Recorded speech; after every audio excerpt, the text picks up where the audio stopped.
नमः संस्कृताय। जयतु संस्कृतं जयतु भारतम। श्री गुरु चरण कमलेभ्यो नमः।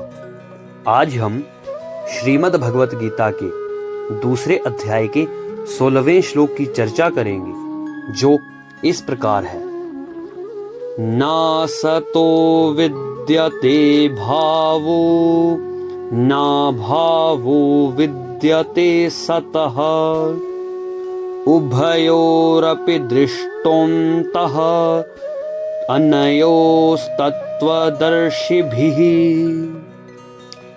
अर्थात हमने पिछले श्लोक में पढ़ा था कि भगवान कृष्ण अर्जुन से कहते हैं कि हे पार्थ, जो मनुष्य इंद्रियों के विषय से मोहित नहीं होता और सुख और दुख में समभाव से रहता है, वह मोक्ष को प्राप्त कर लेता है।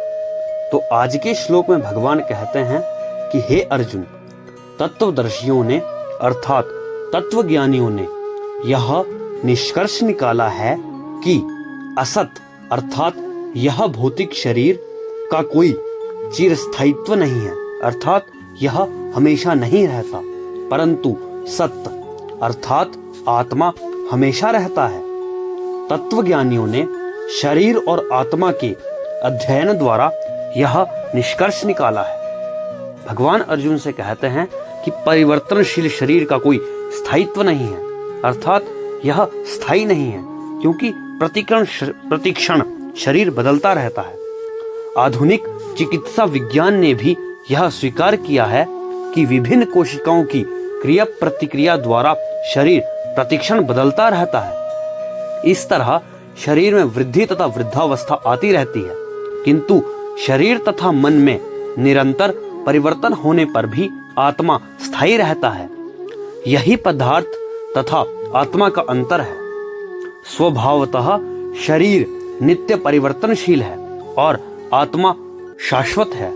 तत्वदर्शियों ने, चाहे वे निर्विशेषवादी हों या सगुणवादी, यही निष्कर्ष निकाला है।